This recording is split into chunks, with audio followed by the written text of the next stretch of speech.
Okay, so everybody, welcome to our weekly seminar. So today we have the pleasure to have our very own Sebastian Kiehlmann. Briefly about Sebastian. Sebastian got the PhD from the University of Cologne and in collaboration with the Max Planck Institute for Radioastronomy in 2015, right? Then he moved for the 2 years to the Metsachowy Radio Observatory. Actually, just one. It's very short, yes. And then after that, he moved instead to the US, to the Owens Valley Radio Telescope, and where he was an associate staff there, also at Caltech. And then finally, he joined the Institute of Astrophysics in 2019 under the ERC project +5. And very recently, he moved under another ERC project, the Bluetooth project still in-house. And today with him, we will learn a bit more about this still elusive compact symmetric object. Thank you very much, and thanks everyone for joining me for this presentation. So I will talk about compact symmetric objects. I will explain in a moment what those sources are. And with this talk, I'll do my best to summarize the work of 3.5 years published in 3 papers, 70 pages, plus references. So I will just give you the bare minimum of details. So basically just the main essence of the 3 papers. And I will start with actually the results, what we found, but I then want to talk about how we got there. Especially for younger students who don't have research experience yet, if you read a paper, it's always very streamlined. You have, this is the current state of the art, this is the open question, here's what we did, here's what we found, and this is how it improves our field. So it seems very straightforward, but usually research doesn't go this way. And you have to find out somehow, and it's better if someone tells you beforehand. Then, of course, I want to tell you what we learned from this project, and I will give a very brief outlook of what we plan to do next. So let's start with the questions what compact symmetric objects are, because I guess most of you are not radio observers. So we start with active galactic nuclei, so supermassive black holes in the center of galaxies that accrete material. A fraction of those produces radio jets, which spit out material, lots of energy at highly relativistic speeds. And those we can classify in 2 classes. So we're looking at jetted AGN. And when the jet is basically moving towards us, this is what we call a blazar. Since they're moving at highly relativistic speeds, the emission that we receive from those objects is strongly Doppler boosted, means it appears much brighter than intrinsically be, and also the timescales of variability are much shorter than they are intrinsically in these objects. And if we look at the same type of object, but the jet is not approaching us, but is moving roughly in the plane of the sky, then we don't have those relativistic effects. And those are sources we call radio galaxies. Compact symmetric objects basically are small versions of radio galaxies. Radio galaxies can extend up to megaparsec scales, and compact symmetric objects are just extending up to 1 kiloparsec. So basically they're thought of very small versions of the large radio galaxies. So the main point is that they are showing this 2-sided emission. You can see 3 different examples here, and they can look quite differently. And I will get back to those different types of CSOs later in the talk. But the main point is, well, we see them side on. The emission is moving roughly in the plane of the sky. We don't have strong Doppler boosting, and this, for instance, makes it possible that we can estimate the luminosity that's from the lobes, if we can estimate the size, and through that we can actually estimate the total energy amount emitted in those sources. This would be far more complicated if we have the relativistic effects. So just from that perspective, it's useful to look at CSOs to derive some physical parameters that you can't easily get with boosted blazars. And of course, they are far more interesting beyond that, and this is what I want to talk about. So what did we find? In the end, everything culminates in this very busy plot, and I'll get there towards the end of the talk. So we started with identifying compact symmetric objects. In the end, we identified 79 bona fide CSOs. If you haven't heard the term bona fide, it just means confirmed, real. So we're very confident that those are truly CSOs. We then showed that, well, let's start a different way. We have the small CSOs, we have the large radio galaxies. The large radio galaxies must have been smaller at some point, so it's very easy to imagine that the small CSOs eventually grow into large radio galaxies. So you can think of CSOs as the toddlers among radio galaxies, so very young sources that will grow into radio galaxies. And in fact, with this project, we showed this is not the case. Most of the CSOs do actually not grow much more than what we see than the 1 kiloparsec limit. So they remain small and they remain very short. Their lifetime remains very short in comparison to radio galaxies, which live up for millions of years. And here we have lifetimes of a few thousand years. So they spent their entire life cycle as CSOs. And the question, of course, then is, why is this the case? And one scenario is that we have a limited amount of fuel that keeps those jets going. And tidal disruption events, so where we have a star that's ripped apart by a supermassive black hole, could actually provide the exact amount of energy on the timescales that we need to produce CSOs. So through that, we would actually connect two different fields of astrophysics, tidal disruption events on the one hand, and those radio sources, which makes this whole thing very interesting. So how did we get here? This all started in 2021 when Tony Reed was writing a paper about this source. Here I'm showing 4 radio maps on the right side, and you can see they roughly look like a CSO. We have strong core emission somewhere in the center. It's not entirely symmetric. One jet is larger than the other side, but the main point is we see emission on both sides. This is smaller than a kiloparsec, so just by looking at the radio map, it makes sense to call this a CSO, and several papers have called this a CSO. But it turns out this jet is strongly aligned with the line of sight. So the angle between the jet direction motion and our line of sight is just around 7 degrees, which was estimated in this paper. So this is a blazar. This is strongly boosted emission that we see here. So it should not be classified as a CSO. And we can see this quite clearly in the light curve. So in black, I'm showing the light curve of this blazar, Parkes 1413 plus 135. And we see the typical flaring activity of blazars. In comparison, I'm showing the light curve. So this is at 15 gigahertz radio emission, the light curve of a archetypical CSO, OQ208. And they can be variable, but on very long time scales, and we don't see this typical flaring that we see in blazars. So the point is, in the literature, you can find sources that are classified as CSOs, but they should not be, because they're not taking the total picture into consideration. And this was the point where Tony approached me and said, it would be interesting to look at the literature and find out how many sources are there that claim to be CSOs, and is this correct to call them CSOs, or should they actually be classified as blazars? He said, you're good at automating things. Can you do a literature search, an automated one? I guess we will find a few dozen of those sources. We'll look at them. I'll write up a paper and we'll get this done in a couple of months. This will be an easy publication.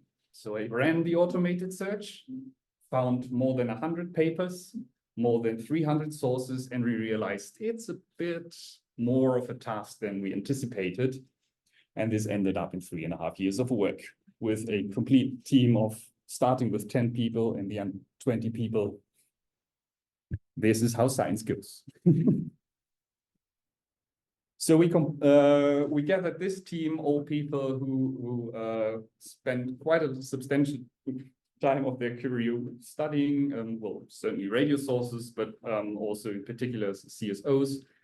And I want to highlight that in terms of academic age, this was a very diverse team from emeritus professors, senior professors, myself as a postdoc, Evan Sheldal as PhD student, and Sandra O'Neill, an undergrad student. So this is the point where I want to motivate students. If you're interested in getting a first-time experience in working in science, please go talk to your professors. You might get involved in a project that's actually going to end up in a publication or 3. So this can be very instructive, very motivating to continue in science. So how did we start? Well, we had this initial publication list. So we split up among our team all those publications. Each one of us was reading lots of papers, and we gathered more and more sources. We added a few more publications that weren't picked up with the automated search. So in the end, we read about 200 publications and gathered more than 3,000 sources that could potentially be CSOs. So we ended up with a long list of sources, and we built a database of those sources. And for each source, we basically gathered everything we could find on the literature. So we compiled a huge list of images that we got from the papers and all kinds of parameters that were estimated for those sources, like flux densities, sizes, if possible, polarization, whether or not they have been claimed to be a CSO. So we built up a huge database of basically everything we could find in the literature about sources that could potentially be CSOs. And then we went through the process of classifying those sources. A few we could automatically throw out just based on strong variability. But at this point, I want to highlight the initial definition of CSOs was just looking at the radio maps, and it was size less than a kiloparsec and symmetry around a center of activity. So this was the definition by Wilkinson 94. And this is the reason why there are so many claims of CSOs, of sources which actually are blazars. This paper already discussed that CSOs are not relativistically boosted. So it was implied that those sources are evolving in basically the plane of the sky and not moving towards us. But it wasn't really encapsulated in those 2 criteria, because I've shown you one example where we have radio maps that look like a CSO and they're not. So we added 2 more criteria that we don't exceed a certain amount of variability on a specific time scale. And if it was possible to estimate speeds of the jets, then we should also not exceed a certain speed limit. And all of this with the main point that we want to pick out sources that are not relativistically boosted. With this process, in the end, we classified 79 sources as CSOs. We identified 167 sources where we thought that more observations would help us to discriminate whether or not they are CSOs. We had some more candidates, actually more than 1,000, where we thought we can't reject them, but typically they're either too faint or too compact that even if we had more observations, it would be very unlikely that we would be able to decide whether or not they're CSOs. And the majority of sources we clearly rejected. So with this whole process, gathering data from the literature, we end up with a sample of 79 sources, but we have one critical issue. If you want to do any kind of statistical study, we have no idea what the biases in this sample are, because we basically just collected everything that is in the literature. So it's a very heterogeneous sample. And to have the possibility to do some statistical analysis, we also included several complete samples, meaning we have a sample that it has very clearly defined selection criteria, preferably those three samples on the left. They just have a limit on the flux density. So this means all the sources down to this flux density limit in those regions of the sky are known. This is a complete sample, so we know that we're not missing any CSOs or any other type of radio source in those regions. We have two more samples on the right, but we're not considering them in the statistical study because they, in addition to the flux density limit, they also have a limit on the spectral index. So when you fit the spectrum of the radio observations, typically we divide radio sources in flat spectrum sources and steep spectrum, and those samples were just looking at flat spectrum sources. And this is actually a bias against CSOs, which typically turn out to be steep spectrum. So all of this is to say that in the statistical arguments that I will show you in the next slides, they are all based on those three complete samples, which we combined into one sample to increase the number of objects that we can study. And this very briefly summarizes what we did in the first paper that had the initial idea of compiling this catalog of bona fide CSOs.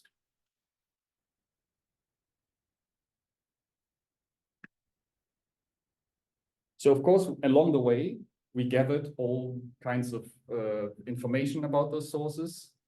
One of the key properties, of course, the size, because that's one of our selection criteria. The size has to be less than a kiloparsec. And you can ask, how reasonable is it to define this limit of 1 kiloparsec? If we assume all those sources keep growing and growing and growing roughly at the same speed, you would expect a size distribution that's uniform, because eventually they will outgrow the 1 kiloparsec. They will eventually grow into the large radio galaxies of megaparsec size. So when we look at the size distribution based on our 79 sources, we see a clear drop off even before our kiloparsec limit, which means that at least we're not doing something stupid by just selecting sources of the size less than a kiloparsec. Because if it would cut sharply off here, then it wouldn't really make sense to include this criterion. But this distribution is strongly biased. There are lots of biases. I just want to highlight one. Typically, so all of those size measurements are based on radio maps. To get those radio maps, we need very long baseline interferometry, where you connect lots of radio telescopes around or spread over a continent or even the entire Earth. And typically, when you produce those maps, they extend up to 100 microarc seconds. If you convert that to linear scale based on the redshift, this means you have a limit on the maximum size that you can actually measure in those maps. And this is shown by the gray region. So basically everything right off in the gray region, we wouldn't be able to even detect because it's larger than the typical map that's created. So this means basically you can't see anything that's larger than 800 parsec. And even here on the lower scales, we are strongly biased against even detecting finding those sources if we produce maps in this way. So this, yes, Nico. Thanks. But isn't this sample already chosen based on size as well? Does it make sense to do that? So this sample is the entire 79 sources. So all the CSOs we found, where we have no idea what the biases are. From the bibliograph. Sorry? From existing works, from the bibliograph. Yes, exactly. But these people, you said that the CSOs were defined to be, like the definition of a CSO, one criteria was size. Yes. And but the size is less than 1 kiloparsec. Yes. So it's... It is less than a kiloparsec by definition, yes. And we don't seem to cut off the distribution because the distribution drops off even before it reaches 1 kiloparsec. But all of this could be a bias due to the size of the typical maps that are created. Because, for instance, at redshift 0.1, the maximum size, if you create a 100 milli-arcsecond map, the maximum size you can detect is roughly 200 parsec. So everything larger than 200 parsec, we will not measure. Yeah, I get it. Right. So we can, Anna? So, then how do you explain the existence of those ones in the gray area? Well, they're not all at the same redshift. If you have a source that's nearer, then you can detect larger sizes. This is why we see this curve, which depends on the redshift. So at high redshifts of 1, the largest size that you can detect would be around 800 parsec. If you go down to redshift of 0.1, then the largest size is around 200 parsec. So we are able to detect sources here, which means they are closer to us.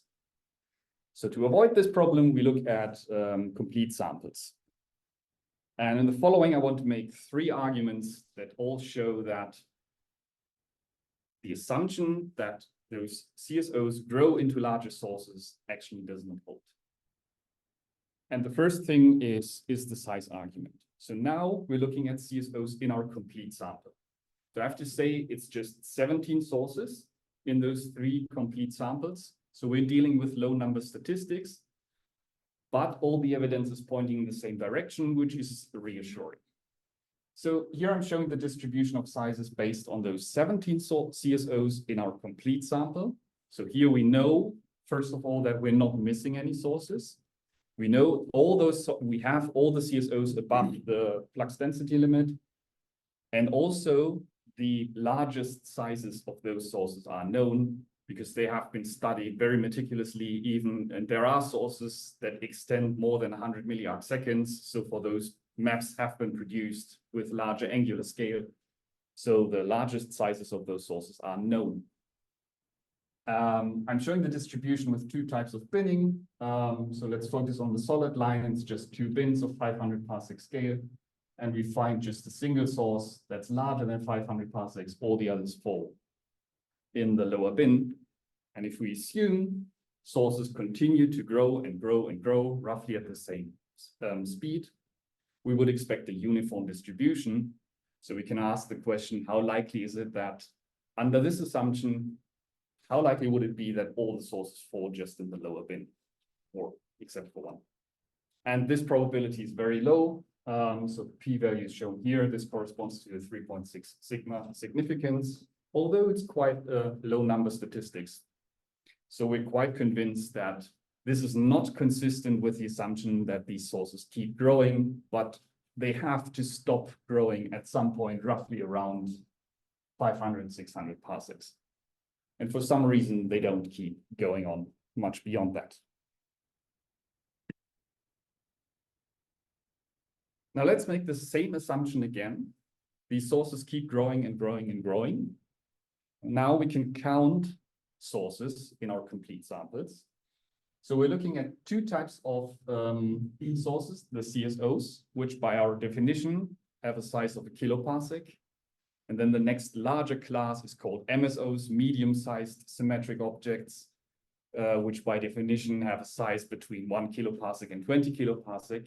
And if you assume those sources keep growing roughly at the same speed, then a CSO or a source of this type would spend 5% of its lifetime as a CSO and the last 95% as an MSO, just by the definition of sizes if the expansion speed stays roughly constant.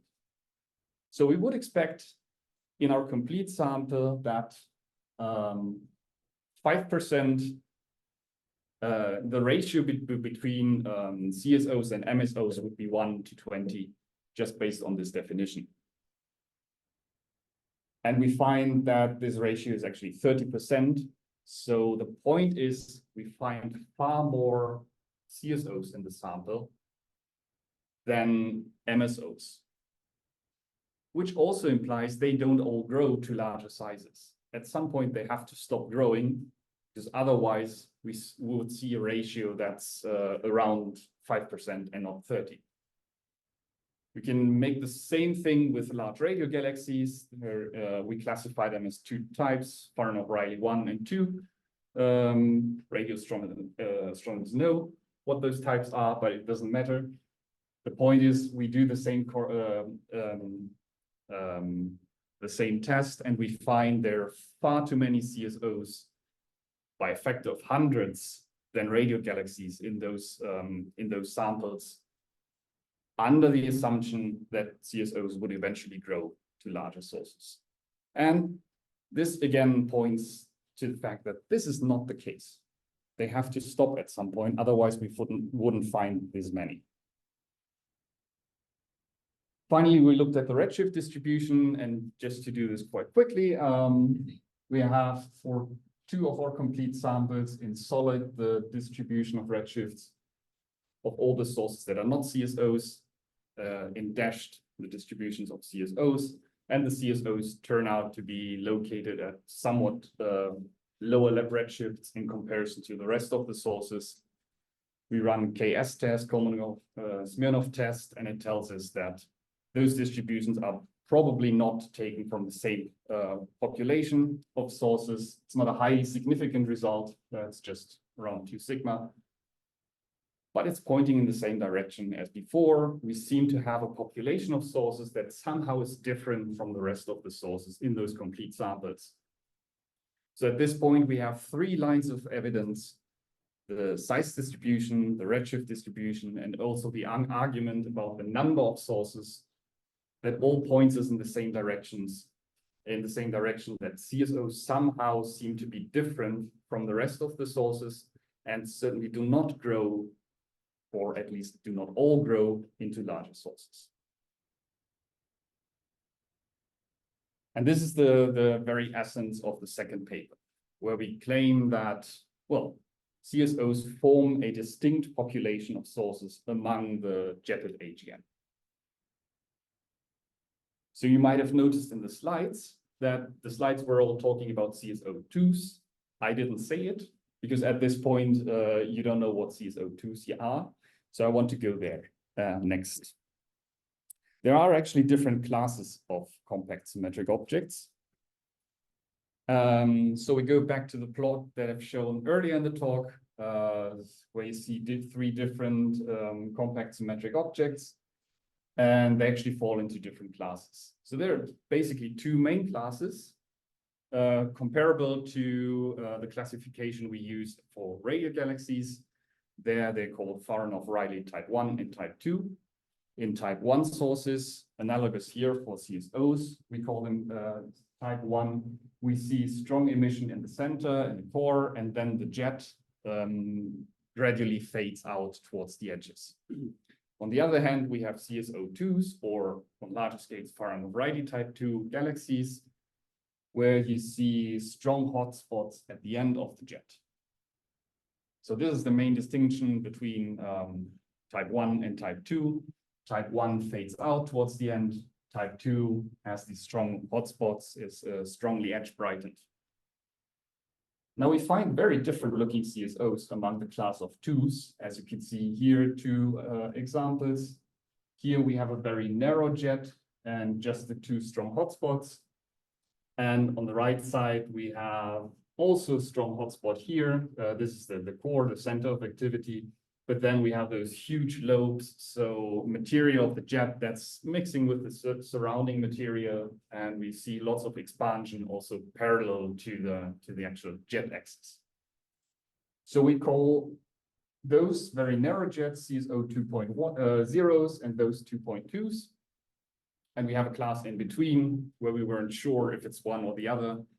Mostly those are sources where one side looks very narrow, the other looks a bit expanded. So we throw everything in there that isn't entirely clear if it's a 2.0 or 2.2.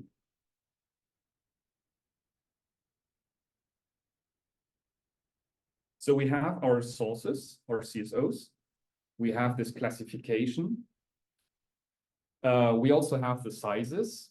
And Additionally, we estimated the luminosity at the radio spectral peak. So once again, if you think of the spectrum of radio sources, typically you see a peaked spectrum, and at the frequency where we have the maximum, we measure the flux density, convert that to luminosity, and this gives us what's shown on the y-axis. So we're plotting luminosity versus largest size, and we show CSO1s as squares in this gray region, and then all the colored dots are CSO2s. And the first thing you easily notice is CSO1s seem to be less luminous than CSO2s. That's a pure selection bias, because, well, most of the sources are drawn from some initial samples which have a flux density limit, which also limits the luminosity that we estimate. So indeed, we would expect more CSO2s down here, but we just don't find them because no one has looked at lower flux density limits. We see those less luminous CSO1s because those all are located at very close redshifts. So this is why we can actually detect some low luminosity sources down here. Well, there are a few CSO2s, but the majority is further up. So in the following, I want to focus just on the CSO2s. So I'm basically showing the same plot again, luminosity versus largest size. Size is now on a linear scale and extends again to our defined limit of a kiloparsec. So once again, we see there are no sources at larger sizes. The distribution sharply cuts off, and we've already made the argument they don't grow into larger sources. They stop at some point. So the idea is that they actually go through their entire lifetime as compact objects, never growing much larger than around 500, 600 parsecs. And our idea is that the three different classes we defined, 2.0, 2.1, 2.2, correspond to different stages of their lifetime. So one thing to realize is in the literature with this idea, they keep growing and eventually will become large radio galaxies. CSOs are often called young radio sources. And well, this is not the right terminology. We propose to call them short-lived because in comparison to a radio galaxy, which lives up to millions of years, they live a few thousand years. So in comparison to radio galaxies, they're short-lived, but they're not all young. Some may grow, a few may grow into larger sources, but most of them don't. They die off at some point. So in fact, we would call CSO 2.0s early life or young objects, which are located here in this yellow region, which highlights the region that's covered by the pink points. And our idea is that, well, as long as the jet is fueled and gets more particles, more energy, it keeps expanding, the luminosity is high. So we see CSO 2.0s up here at higher luminosities. And at some point, for whatever reason, they're not getting more energy. There's no more particles pushed into the jet. So it will stop expanding. It will mix with the surrounding medium. It will be less contained than before, which is exactly what we see in those images. And through radiative processes, they will lose energy. The luminosity will eventually drop. So as long as it's fueled, a jet would continue growing, then at some point stop, and go down in luminosity in its late life, which would explain why we see CSO 2.0s at higher luminosities compared to 2.2s. We ran some initial toy model simulations that can very well reproduce this, but this is still a paper that's in preparation.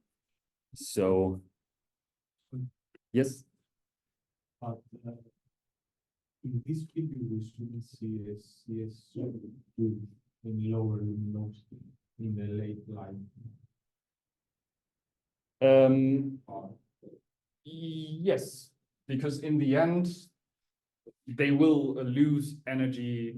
They will continue to lose energy. So the luminosity will continue. Stays constant.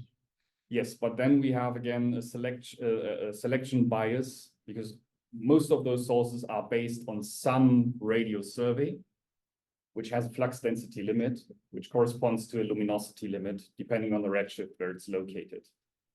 So if you were to observe more sources with lower flux densities, we would expect to find more sources at lower luminosities. So basically, we're just looking at the high luminosity end of the distribution. So it's a limitation from the flux limit. Yes, exactly. But do you have any other way to check this scenario? If it's true, you should find late life for CS. Yes, so the obvious choice would be more observations of fainter sources, but then you need a large survey, so it's not easily done. But in the end, I'll mention a few paths we're currently taking to get more data in this plot. So now the question is, why do they stop? If we all agree that they stop growing at some point, the question is why? And a very natural explanation is that we have a limited amount of fuel that's helping to evolve those jets. And if this fuel is used up, then they stop growing because there's no more energy, no more particles pushed into the jet. And one scenario for providing a very limited amount of accreting material to the black hole is that of a tidal disruption event where a star is ripped apart by a supermassive black hole. This material from the star is forming an accretion disk and it's accreted on the supermassive black hole. And this could trigger a jet, and part of this, the accreted material is actually pushed into the jet. So in this plot, I'm showing the stellar radius versus stellar mass, and those lines show limits where a star could be ripped apart by a supermassive black hole of a size that's written on the right line, right side. So for instance, here for a 1 billion solar mass black hole, this means all the stars in this parameter space above this line, so in the purple blue region, could be ripped apart to provide fuel for starting first the TDE, the transient event we would typically see in optica, and potentially later the radio jet that we might see evolve over thousands of years.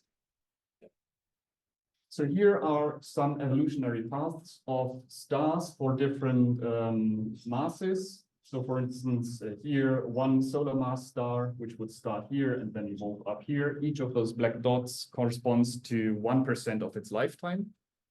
So if we count back from here, 1, 2, 3, 4 dots, this means that 1 billion solar mass star could actually rip this star, black hole could actually rip this star apart in its last 4% of its lifetime as a red giant. A much more massive star, like an 80 solar mass star, actually spends far more of its lifetime in this regime where it could be ripped apart, but the total length of the life is much shorter than compared to a 1 solar mass star. So roughly in this area of around 5 solar masses, this is where we maximize the time span where such a star could actually be ripped apart by a supermassive black hole. And we also estimated the energy that's, well, first of all, contained in the CSOs. And we know the lifetime, 1,000 years, few thousand years. And in this area of 5, 8 to 10 solar masses, that's exactly where the amount of energy that's provided by the tidal disruption event would be enough, or actually would match what we see as total energy in the CSOs. And also the timescales match, because this accretion process would last for a few thousand years in those cases, which matches the lifetime of the CSO we see. So from this perspective, this all looks quite consistent. Finally, we looked at the birth rates of tidal disruption events and CSOs. So we split we look at different redshift bins. Each of those points in the red plot, left plot, corresponds to one redshift bin. In this bin, we estimate we count the number of CSOs and estimate the birth rate. So how many CSOs exist at this redshift over this size of space per year. And as typical with such plots, we see that the most luminous events are occur more rarely than events at lower luminosities. And we can extrapolate this back to the regime where we can actually have an estimate of the birth rate of jetted tidal disruption events. And this is a very uncertain estimation because, for instance, it's not even clear how many tidal disruption events actually produce jets. The current estimation ranges from 1 in 3 events to 1 in 1,000 events. So there's a lot of uncertainty in this plot, but still it's quite instructive to see that this extrapolation back here to lowest luminosities actually roughly falls into the same regime that the tidal disruption events give us at the moment. So birth rates seem to be consistent. And of course, here in this part, we would produce low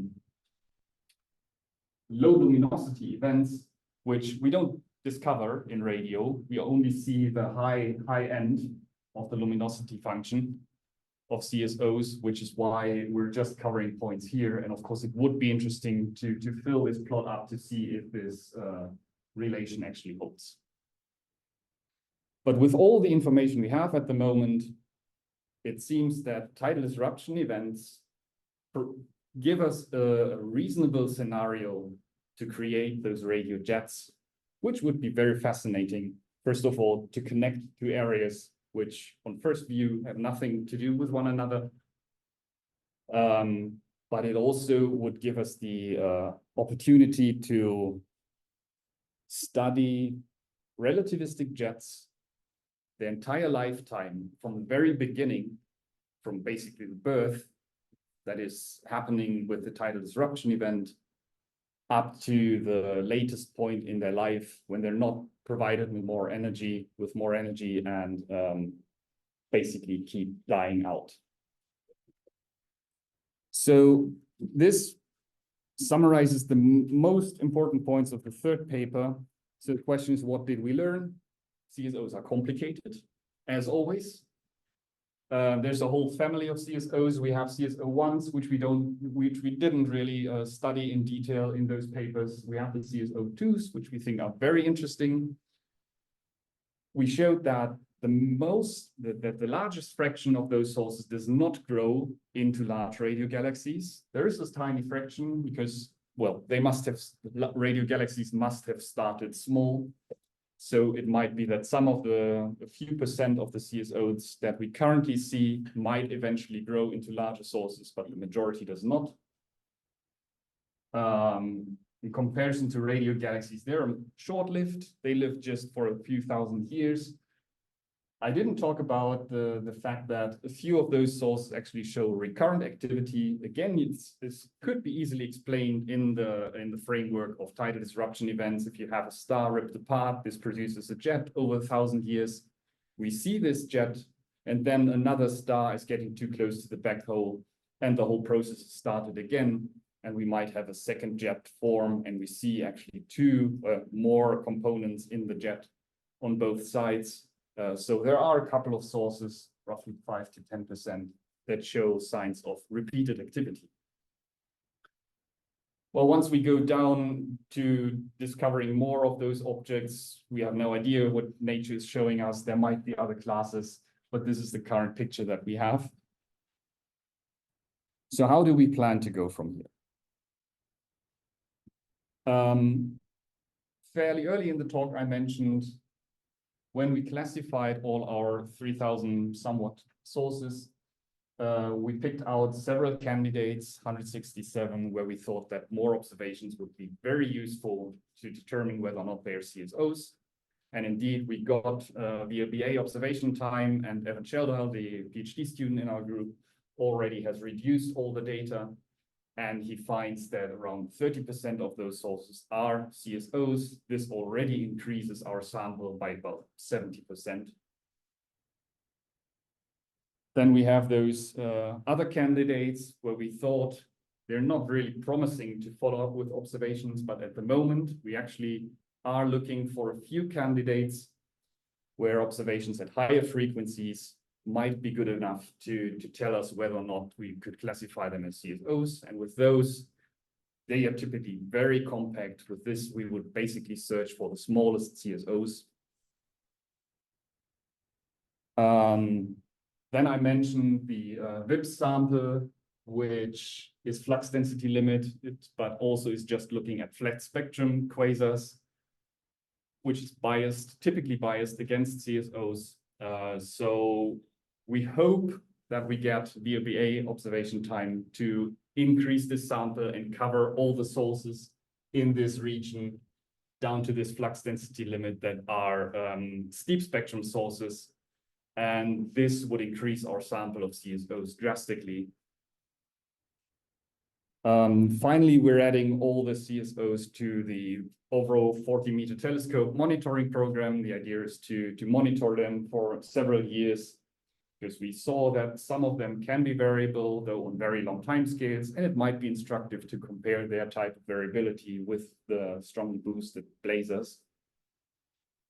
But the majority of those follow-up projects aim at filling in more data points in this plot, with the hope that we can then at some point actually model the evolution of CSOs, which could tell us a lot about how jets, extragalactic jets, evolve. And this prospect of linking tidal disruption events to radio jets is really interesting, because this would give us the opportunity to study those sources from birth to death. In this plot, quite similar to what you know from stellar astrophysics, the Hertzsprung-Russell diagram, where you can track evolutionary paths. We think that in this type of plot, we could do the same thing. And this is where I want to stop the talk, and I guess there will be questions.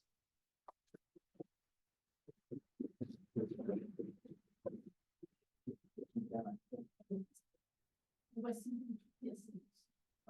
Thank you, Sebastian. Very interesting. I have a question, maybe depending on your answer, maybe I will have a problem. So you mentioned about this that CSOs are short-lived.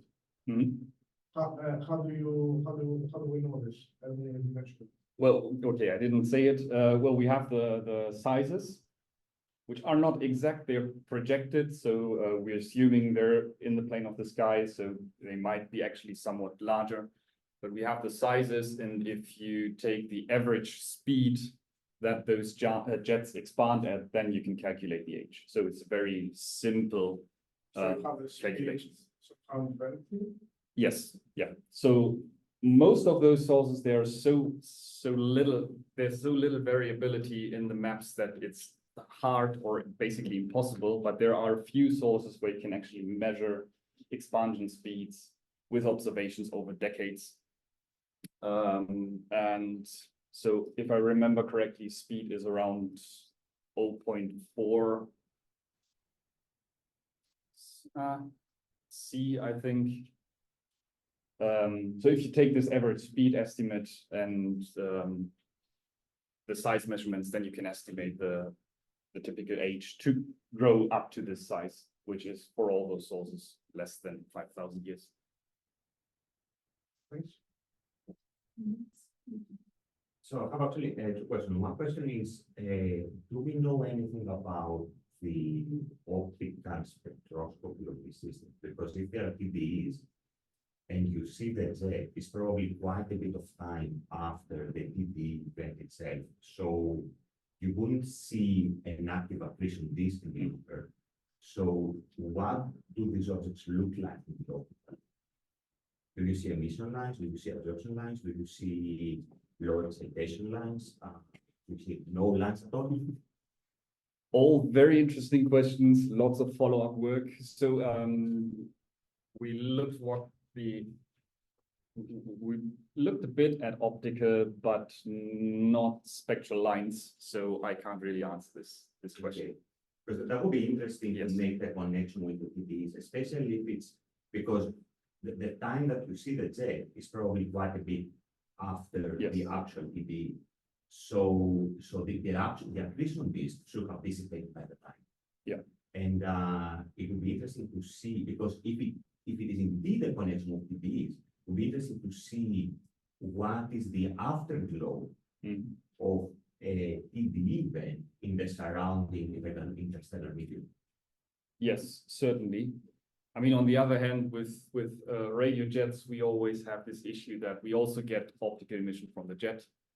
So it's probably not easy to disentangle, but certainly something to follow up on. And I think especially, well, we have cases where we just see the hotspots at the end, but we also have cases where we see a very bright core. So it's still active on small scales. And I think those would be particularly interesting to see what they're doing in optical and doing spectroscopy on those sources. Yes. And maybe a follow-up question about the TVs that you mentioned. Will you check about X-ray variability for your analysis? That could be an indication of the existence of the TV, for example. So where possible, we included X-ray.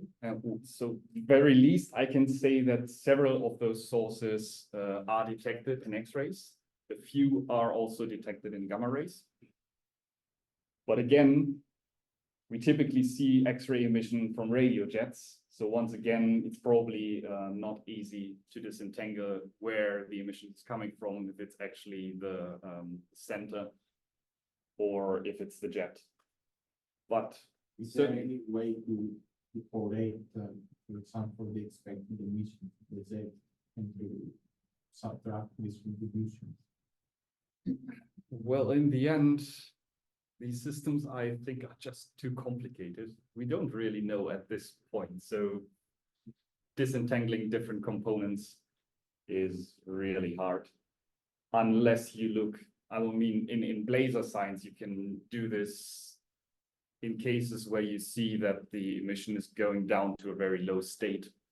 Then you might have a better chance to look at the emission from the accretion disk shining through when you start to see the big blue bump. But those are not variable on short timescales, so it's unlikely that we know when we're looking at the low state. So it's complicated. Maybe it would be worth it to check for variability, and not only in sales, maybe in other projects. Yes. There are many works that look at PDs in different wavelengths. Yes, yeah.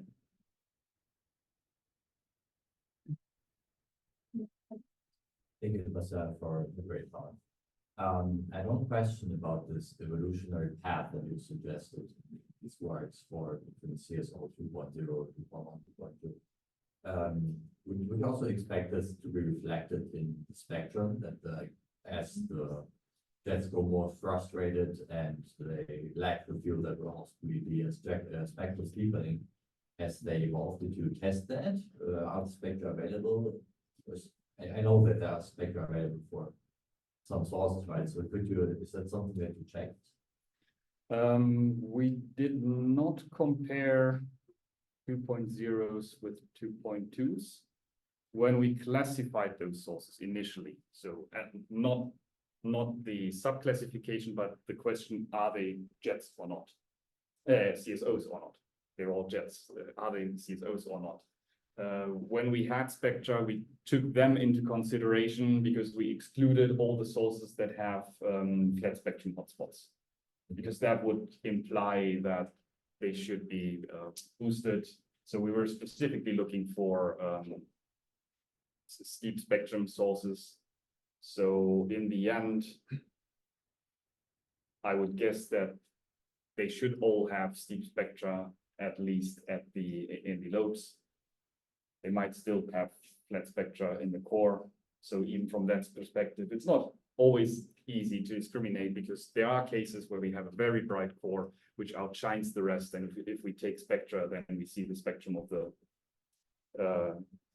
of the core with single day observations. And I mean, for most of the sources in the end, we don't have spectral index maps, but it would be certainly interesting to see if we can actually find properties like steepening of the spectrum from CSO 2.0s to 2.2s, certainly. Can I add on this? What about if you check also the turnover frequency? Because that's information that you have because you computed the luminosity based on the flux density of the turnover frequency. Yes, yes. So aside from the evolution in the spectral index, you may expect also an evolution of the turnover frequency between the two classes. Yes, so there is a correlation between turnover frequency and size. I think we even show a plot in the first paper. Yeah, the Riemann, but not with the evolution of the aging of the source, right? Because your point is that there they don't evolve in size, right? They just stop there. Mhm. The evolution in time is just reflected in this decrease in the luminosity. You understand? At this point where they're dying, yes, but up to this point, they keep growing. But if So- you want to make the distinction between the two components, Mhm. one is older than the other, you Mhm. can also make a comparison. Maybe. If you claim that there is a decrease in luminosity between the two, you may see also Yes, yeah. shift of the turnover frequency. Yes, yeah, that's certainly something we could look at because we have as far as I remember, we didn't do that. But really comparing if there's a systematic difference in the turnover frequency between CSO 2.0s and 2.2s is a simple and quick test, and somehow that slipped through. Well, maybe. Yes. Can I add then I will, can I add since well, that was actually, I have a similar question, so that was my question. I have two more comments, but okay, one maybe is a bit more technical. I will give you maybe in private. Is about this, the fact that you claim that you cannot detect sources like around 100 kiloparsec based on the limitation we have in interferometry. I'm not convinced about that. The other comment is that I also don't agree much on the fact that if you, for those catalog have beeps and so on, where you have a cut in the spectral index, so flatter than 0.5, you don't expect is actually against the U-fan in CSO. I think it's the opposite, is actually would favor U-fan in CSO because those spectra are taken at low frequency. So it depends very much where you take the spectral index, right? True. Because these sources are, most of them, in most of the cases, are GPS sources. Yes. The turnover is around 1, 2, a bit lower, bigger. If you take, we are seeing, I'm just saying because we have a pilot, we are seeing that if you will take the spectral index in this very short range between 1, 2, 3, they may show up as a flat spectrum sources. But the importance, so actually if you select based on that, you may have a lot of CSO. If you introduce another criterion, then the steepness at higher frequency then is a discriminating. Yes, but the main point of this argument is actually it makes it even harder to estimate the bias. So if we get rid of this selection criterion, then at least we're doing a slightly better job than before. So this is why we would like to expand this study to the remaining sources that at this frequency appear to have a But steep then spectrum. just saying, don't say, I think that it's safer not to say that we expect lower and less CSO if you consider flatter, because it depends very much on the range of frequency you are considering where you are computing your spectral index. Yes. Okay. So let's rephrase it this way. We're optimistic to find more sources if we expand this survey. Can I add something that is there any chance that the new sources might be larger in size? Would there be any correlation between the spectral index? I mean, you expect the correlation, but if you select an additional sample of CSOs, would it be larger, which may change slightly your evolutionary picture? Because I'm a bit confused about the lack of larger sources, either because of selection effects or because of the you have it, So, or because of the actual selection of the seed source. so the thing is that the argument about the size distribution is completely based on a complete sample. That's a complete sample based on literature. So it's not very complete. No. These three samples that I showed in the big table, those are statistically complete samples. So those are samples that define we're looking at this region of the sky down to this flux density limit. But when you include size information, how complete are you with respect to the size? Because there is the redshift effect, there is the surface brightness, because there is you are complete down to a sensitivity for a point source, but not you're looking at extended sources.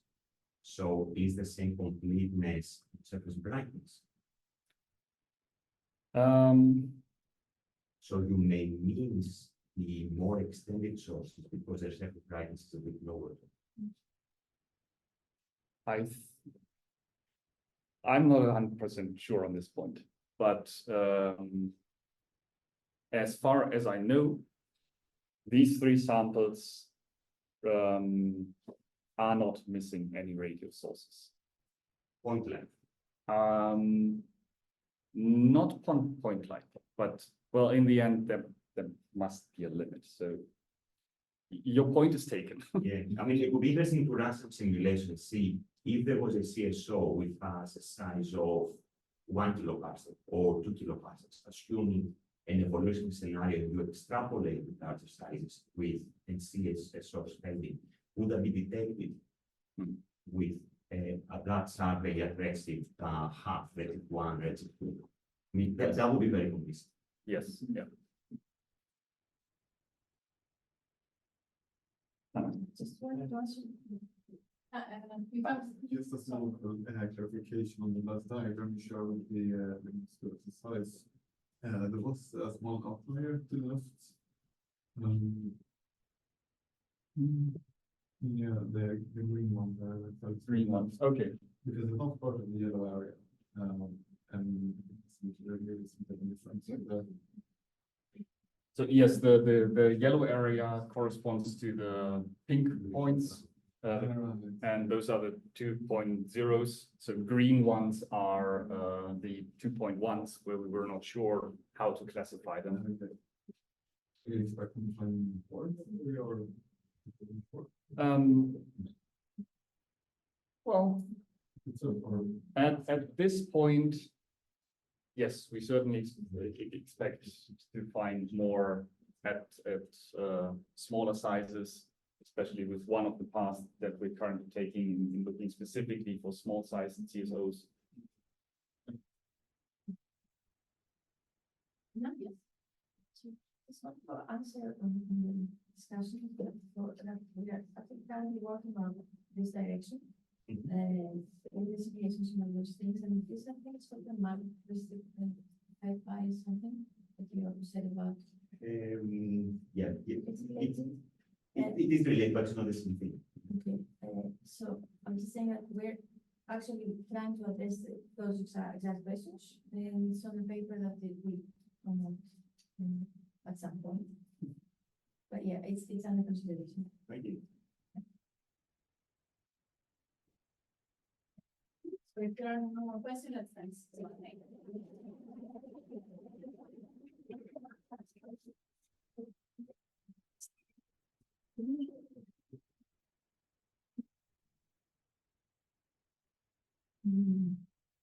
Yeah, so this is very interesting, but I was a bit confused. I had the same question.